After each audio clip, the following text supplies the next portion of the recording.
Guêtres, pantalon déperlant, chemise longue et claire, gants. Patrick Dousteau part en martelage avec son équipe. Il va désigner les arbres à abattre pour le renouvellement de la forêt. Rien n'est laissé au hasard dans son équipement et il est très attentif. L'enjeu, ne pas se faire piquer par des tiques. Je regarde si j'ai une tique qui ne serait pas en train de monter. Très vite, les forestiers en repèrent. Elle prolifère même en terrain montagneux depuis quelques années. La tique se pend au bout des fougères, des herbes hautes. Elle se laisse glisser sur les êtres vivants de passage.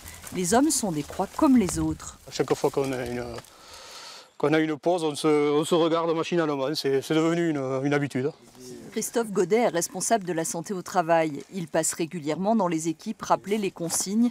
La maladie de Lyme est la première affection à l'ONF. Elle est classée maladie professionnelle. Ça fait 25 ans que l'ONF a pris en compte cette problématique avec des informations régulières. C'est vraiment pris très très au sérieux, quoi. On essaie d'éviter la piqûre de tique pour derrière ne pas avoir à gérer toute cette maladie qui peut être invalidante. Si on ne l'enlève pas dans les 12 premières heures, la tique peut inoculer la Borrelia, la bactérie responsable de la maladie de Lyme. Souvent, un érythème cutané apparaît et des symptômes grippaux.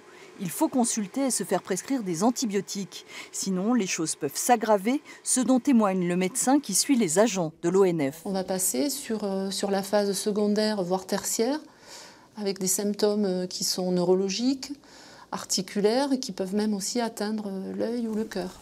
Une fatigue intense est aussi un signe. Pour prévenir les infections, l'ONF s'est engagé en 2017 dans une campagne grand public. Ses agents apposent à l'orée des forêts domaniales ces panneaux. Il rappelle l'attention du grand public sur l'importance de couvrir les bras et les jambes avec des vêtements longs, sur celle de prendre un tire-tique avec soi, qui est un tout petit objet en plastique très facile à utiliser. L'ONF est aussi engagé via son site internet. L'Office y diffuse à destination des promeneurs des conseils précieux pour se prémunir des piqûres.